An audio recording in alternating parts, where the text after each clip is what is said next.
Father, I'll begin by asking you to give us your name and just tell us your full name, Father.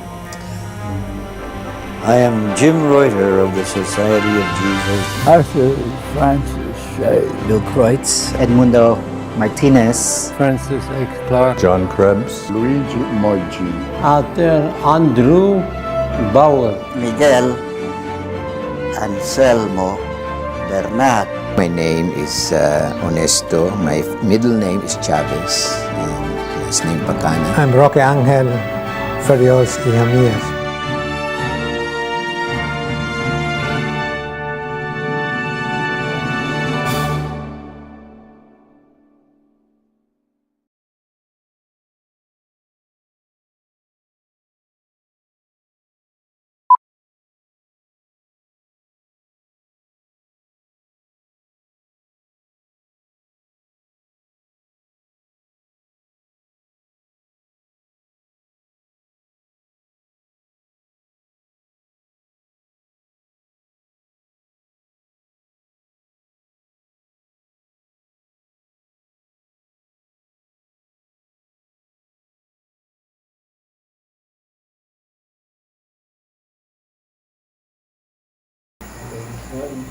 Bishop, maybe we can begin by just, going through how you ended up in Mindanao, like how you first got your assignment in Mindanao.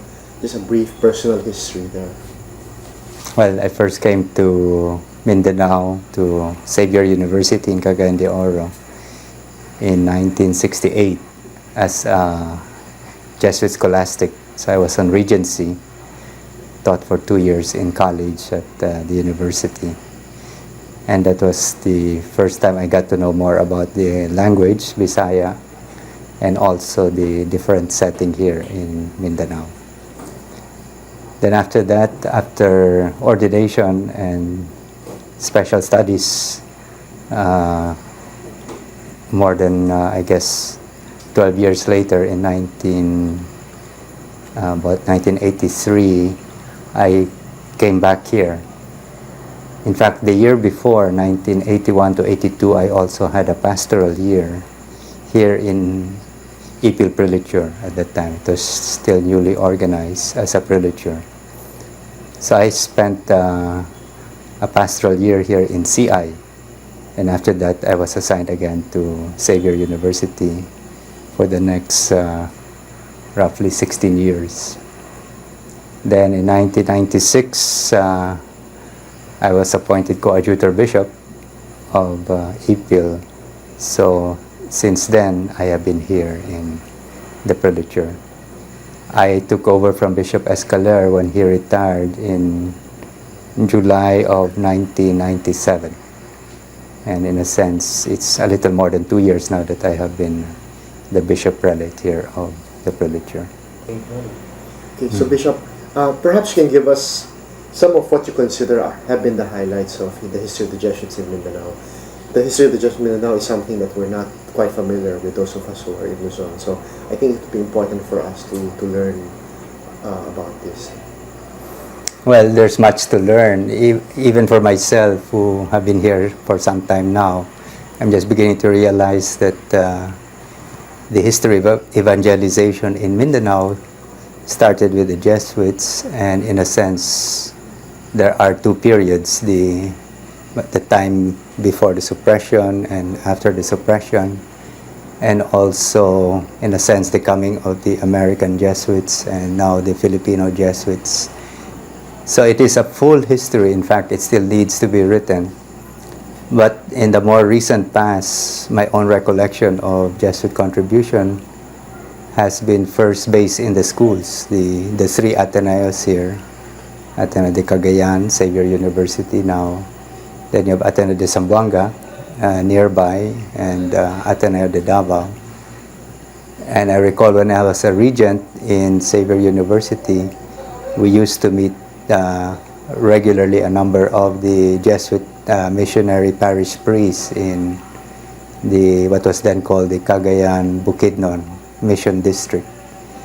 So at that time, there was a lot of interaction between, you might say, the schoolmen among the Jesuits and also the missionary parish priests in the interior areas of Bukidnon. Since then, the Jesuits have phased out of Bukidnon, except for some special works. But I think certainly the contribution of the academic institutions continues. And here in the Zamboanga area, the Prelature of Ipil now, we are also, I think, in that transition stage of the religious orders turning over the parishes to the growing number of diocesan priests. We still have here in the Prelature of Ipil 12 Jesuits, some of them semi-retired, and in a sense another 12 would be priests from other religious congregations. There are 4 other religious congregations, which include the PIME Fathers, the Sacred Heart Fathers, the Claretians, and the Marinol. And then the other 12 are the growing number of diocesan priests. So roughly 36 priests in all in the prelature, and 1/3 are Jesuits at the moment. So in a sense, I think the contribution of the society in Mindanao has also taken on different emphases. And I think here in the prelature, it is more to help young church to become stabilized, and then to pass this over to the diocesan clergy that are hopefully coming up also. Bishop, in your many years in Mindanao, how would you distinguish the church in Mindanao as compared to the church, for example, in Luzon and Visayas? What would be some of the strengths and also weaknesses of the church in Mindanao? In many ways, the church in Mindanao is a young church compared to the more established dioceses in Luzon and in the Visayas. In fact, here you hardly see any old churches of Spanish times, and most of the churches here in the prelature are still made of semi-permanent materials, mostly just wood and not permanent at all. But I think because of its youthfulness, the church here has also more flexibility. There has been more, I think, mingling of religious orders, charisms throughout Mindanao. You've had quite a number, the Jesuits, then you have the Marinolers, you have the PIME, you have the SVDs, you have the Dutch missionaries, now the Benedictines. And so this whole interplay, I think, of religious orders together with the growing number of diocesan priests just over the past maybe 3 or 4 decades, it brings in more experimentation and I think more models of the church. And I think one model that has taken root here is really the basic ecclesial community model. And in fact, when you talk about that, there are also many variations of that model. Different dioceses have their own. Here in the prelature, we have concentrated on what is called the CRISCA program. CRISCA standing for Kristohanong Kasilinganan, which means Christian neighborliness or Christian fellowship. And it is really premised on geographical units like clusters of families at the local level, meeting together and praying together once a week, and then several celdas or cells of these clusters being grouped into the capilla community or the barangay chapel community. And again, grouping these several barangay communities, you have the zone or the zona, and this becomes also a focus of activities. And the different zones will now constitute the whole parish. So it is, in a sense, a stepwise networking of different organizations from the, you might say, the smallest cell to the parish. And even going beyond the parish, then you have the district level or the vicariate level, which is a grouping of the 4 or 5 parishes nearby, and the districts will constitute the whole prelature or diocese. And in many parts of Mindanao, I think this has been the experience that once you organize people down to the grassroots level, much of the work is also done really by local lay leaders.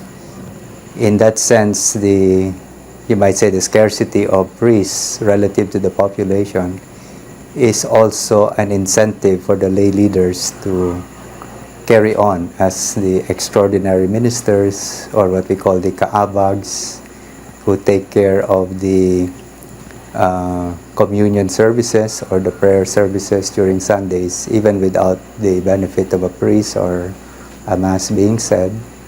And also we have what we call the alagads, the cell facilitators, who are the ones that carry on the group discussion and group prayer at the celda level. In addition to these local leaders, we have the catechistas who teach catechism to the children, and also we have some specialized workers like people in community-based health program. We have the Ministry of Social Action. We have youth organizers. So I think there are different roles also that the local leaders play. In a sense, this is, I guess, one way of showing how the Church of the Poor in Mindanao is also a vibrant church. Of course, there are many problems. Many of the leaders themselves are not highly educated, but in a sense, it is more the folk wisdom, and I think the volunteerism that is, I think, outstanding and exceptional. Bishop, one of the observations made about the church in Mindanao is that, as compared, for example, to the BECs in Luzon, in Metro Manila, no, where most of the participants, the active participants, are housewives, and here there seems to be a lot more men, who are involved. What could be the reason for this? Is this true of Ipil, for example? This is true of Bukidnon and Toy?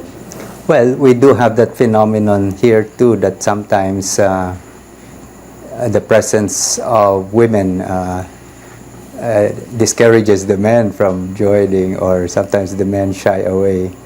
But it is also true that here, when it really comes to, you might say, the real life of the parish, there are not much distinction between men and women. They do collaborate and they help one another. Maybe it's really part of the situation itself that you don't specialize in your role, but you just wait for people to volunteer and to offer their services. And normally we find that since the CRISCA program is family-based and local community-based, then the natural leadership qualities of both men and women are elicited from the needs of the times. Bishop, as a bishop, you have a special vantage point with which to assess the church and the needs of the church. And earlier you mentioned that the Jesuits have been contributing significantly in terms of education, as well as the preparation of parishes to be handed over to the diocesan clergy. Are there other areas you feel that, especially as the new millennium is approaching, that the society should consider as far as working and serving the church in Mindanao is concerned? Well, certainly there are now specialized apostolates that are being discussed, like presence of Jesuits with the Lumad communities, or the indigenous people communities in Bukidnon, and also here among the Sobanans in Ipil. Also the spirituality formation, the retreat work, which is, I think, one specialized contribution of the Jesuits in places like Bukidnon and Cebu. And hopefully here also in the future we are thinking of that. Because even among our local leaders, there is that felt need expressed, that they need more spiritual formation.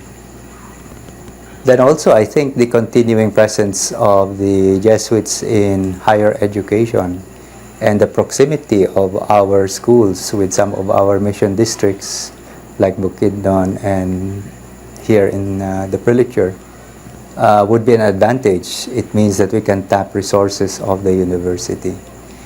In fact, here in the prelature, we have taken advantage of that. We have the Xavier Agricultural Extension Service that has been helping us here in the formation of cooperatives. We have the Year of Service program, which is very much like the Jesuit volunteer program. This is based in Xavier University, and over the past 10 years or so, we've had quite a number of the volunteers working here and in a sense being also changed by that experience. And hopefully, I think other resources of the university, both Ateneo de Zamboanga or Xavier University, might be tapped, like maybe marine biology research, even teachers training for our schools here in Marian College or in Olotanga, the Mabuhay and Loyola High Schools that were founded there by Father Argarate. I think these are all growing needs of development in this area, that the more people are developed and they higher their aspirations, the society can also keep up with that in terms of higher education, in terms of spiritual formation. Bishop, I mentioned earlier I wanted you to respond to that criticism leveled against Jesuits and the other missionaries as well about ending up really evangelizing the migrants from Visayas and in a sense neglecting the Lumans as well as the Muslims. What do you have to say about this, and what is being done right now about this? Well, if one goes to the early history of the Jesuits here in Mindanao, there were pioneering efforts to attend to, you might say, the evangelization of the local people and even of those that subscribed to Islam at that time. But I think even at that stage, a number of the Jesuits did realize that cultural identity is also important to respect. And at the present moment, maybe it's just the sheer number of lowland Christian communities that need also attention that has made Jesuits focus on their needs. However, we should not forget that there are Jesuits that have tried, like Father Vicalan in Bukidnon, who spent most of his missionary years with the natives, the Manobos and the Bukidnons, and learned their language.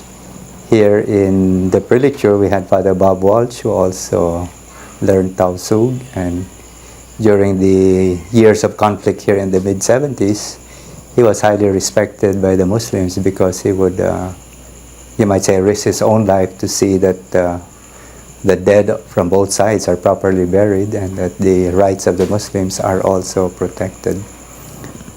And there is that account of how, at the height of the martial law hostilities here between the Christians and the Muslims, Father Bob Walsh and Father Monte Castro would stay regularly at night at Cabasalan Bridge just to prevent the Ilagas from crossing over to attack some of the Muslim communities that had sought refuge on the other side of the bridge.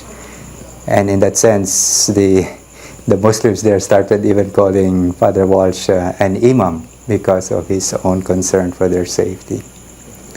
So I think there are attempts individually, but perhaps the society also could have some kind of more collective efforts at this. Maybe one other effort that has been started really was the work of Father Frank Demetrio in Xavier University, setting up the Museo de Oro and also the Center for Studies of Local Culture. And of course, the sociology work of Father Frank Madigan in RIMCU, the Research Institute of Mindanao Culture, was also an effort to really study the social aspects of Mindanao. And I guess now that we're talking of intercultural and interreligious dialogue, maybe the society could see how some of the younger men now can really focus on this in a developmental way, how to first learn to appreciate the cultures of the peoples of Mindanao, and then to see how we can build a new culture of peace and a culture of development for the island. Bishop, you've already begun to mention this culture of peace, and Also, many times in our history in the Philippines, when the Jesuits came to evangelize Mindanao, they came with the military. I think they had no choice because of the hostilities. No? Perhaps you can tell us a little bit about what you, as well as other religious leaders here in Mindanao, both Catholic, Christian, and Muslim, are trying to do to promote the peace in Mindanao. Well, the peace process has been a long-standing effort here in Mindanao, but I think it reached a point of acceleration during the mid 1996 period, when you had the peace negotiations reaching a point of agreement between the MNLF, the Moro National Liberation Front, and the government. And in mid-96, there was a big controversy that came out on the proposal for an SPCPD, or the Southern Philippines Council for Peace and Development, which would give the chairmanship to Nur Miswari, the head of the MNLF, over what was called then the Zone of Peace and Development, comprising the 14 provinces here of the southwestern part of Mindanao, including Zamboanga del Sur.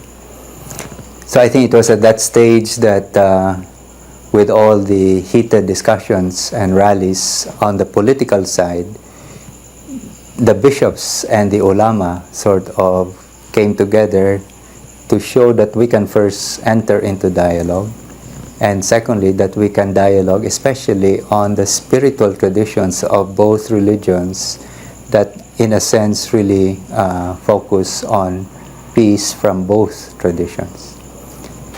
So far we've had 11 dialogues, usually every quarter, every 3 months we arrange to have a meeting. The last dialogue was held in Kidapawan. That was one dialogue I missed because I was having some medical treatment at that time.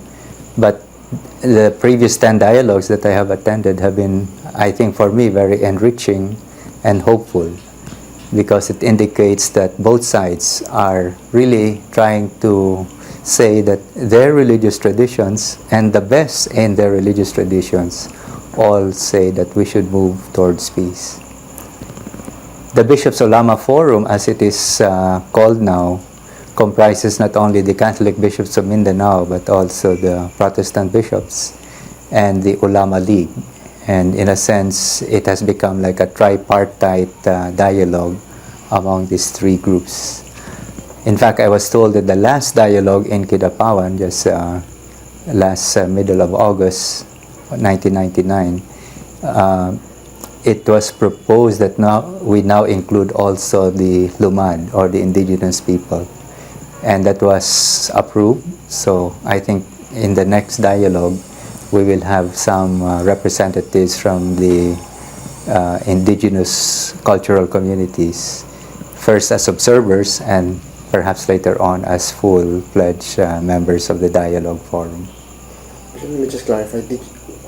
What I'm hearing is that you're saying that the dialogue now between the bishops and the ulamas, it's not just on the level of a dialogue of life. Right now, you're even talking about spiritual traditions already. Can you elaborate a bit more on this?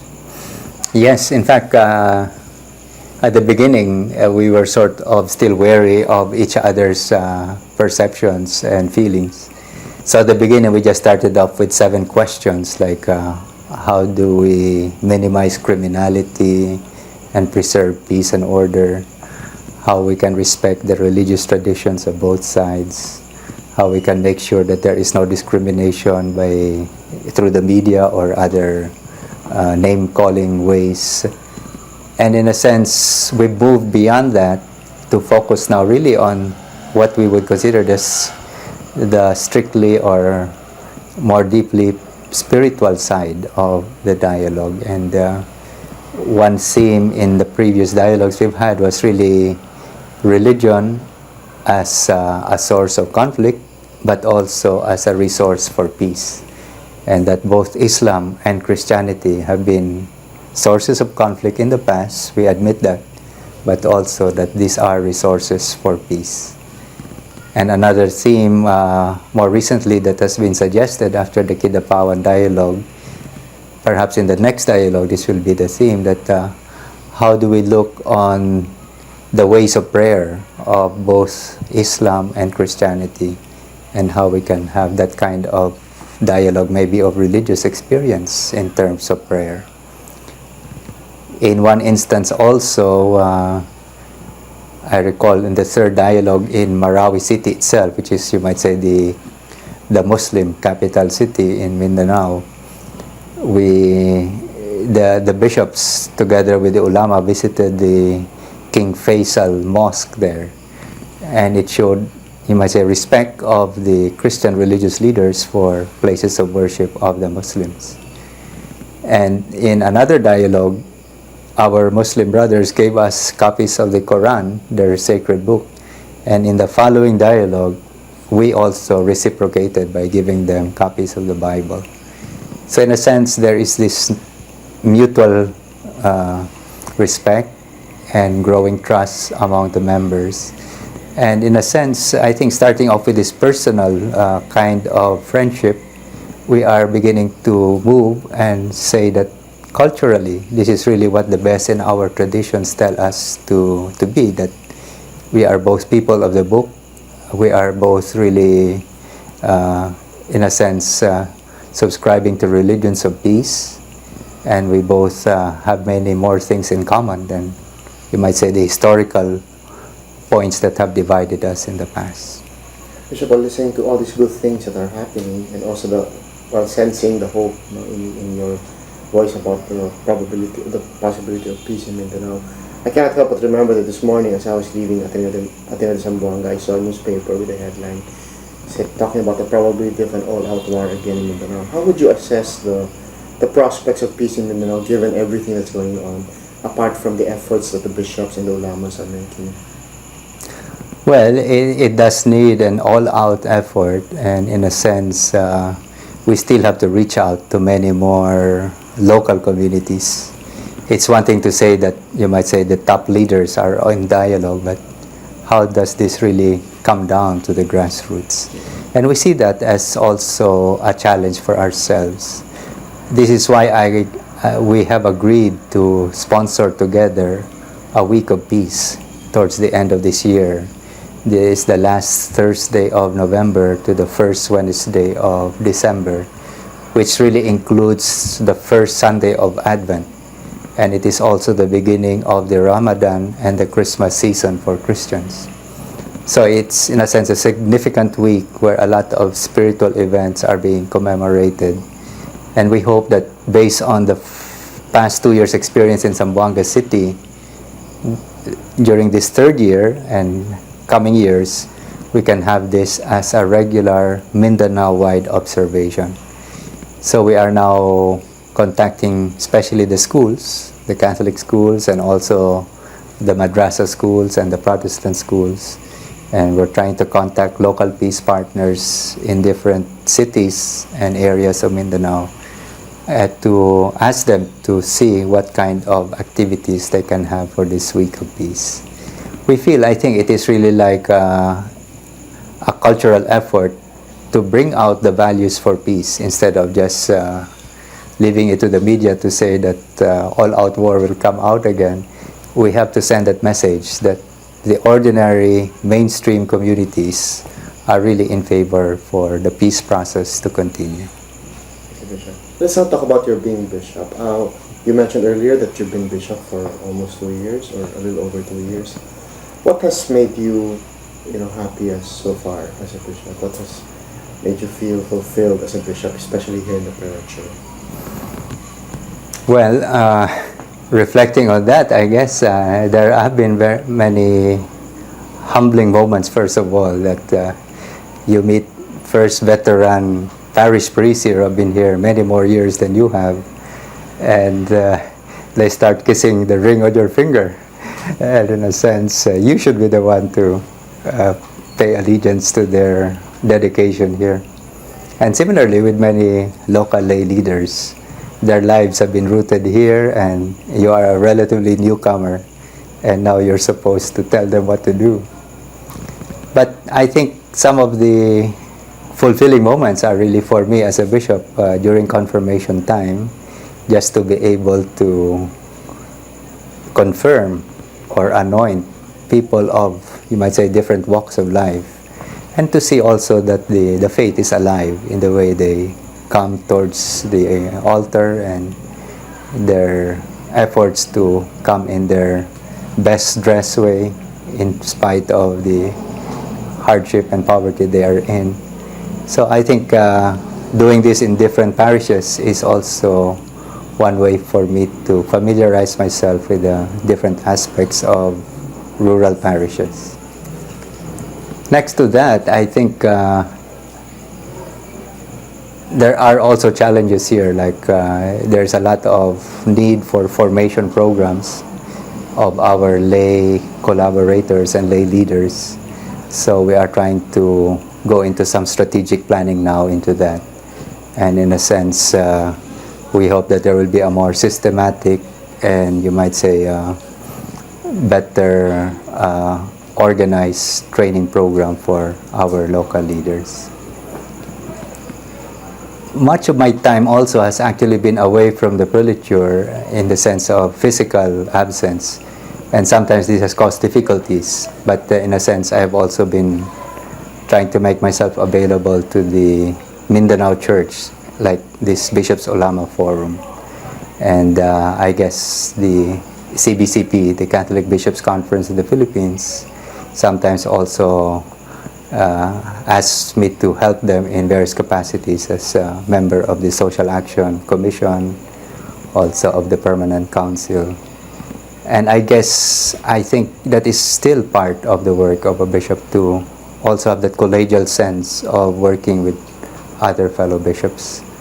And in a sense, I think that is also part of the strength of the Mindanao Church, that the bishops of Mindanao do get together quite regularly, and we do have, I think, more sharing about the common problems here in Mindanao. Thank you very much.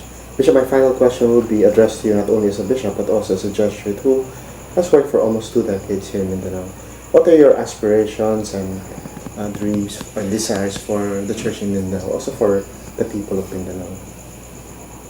Well, maybe it's contained in the episcopal motto I chose, peace and development, pax et progression. That I guess here in Mindanao especially, there is still not enough peace and not enough development. And the more peace and the more development we can bring about through the church's efforts and through the building up of basic ecclesial communities, I think that could be one vision of Mindanao. Thank you very much, Bishop. Is there anything else you want to add about Jesuit history or the works of the Jesuits here? Maybe we should not forget also the contribution of many older individual Jesuits in the evangelization here of the Church of Mindanao. You have people, for instance, just here in the prelature, people like Father Dagani, who passed away a few years ago, but practically I think went to all the places now that we are covering in the prelature, and at that time with very bad roads or no roads at all, it was something for him to just go around walking and trying to reach out to the people. And Father Dagani was well known also for his terrific memory. He could remember names and dates of people long ago. And there are stories that when he would like to ride a jeepney, he would just tell the driver his name and when he was baptized by him, so he would get a free ride. So it was painstaking work like that of Father Dagani, I think, that helped build the church here. Then also some of the early Spanish missionaries, you have Father Aguinalde, now Father Argarate in his old years, but people like them who built up literally the parishes and the schools, like the ones in Olotanga Island now, in the parishes of Mabuhay and Subanipa. I recall once myself as in my pastoral year as a Jesuit here in the prelature, we were all waiting for the arrival of Father Arupe in Zamboanga city, and beside me was Father Aguinaldo, who sort of just telling me matter-of-factly that Father Rupe and he were classmates. So when Father Rupe came down, they embraced each other. And it struck me that these were two missionary priests, Jesuits. One had traveled to many different parts of the world, and the other one stayed practically his whole life in the missions. And now they were meeting together with still the same vocation of being Jesuits, but in a sense with a very much different context for the work that they have done. So I think we should acknowledge the work of the, you might say, the earlier generations of Jesuits in building the church here in Mindanao. Anyone else you want to mention, Bishop? I guess those are enough, siguro.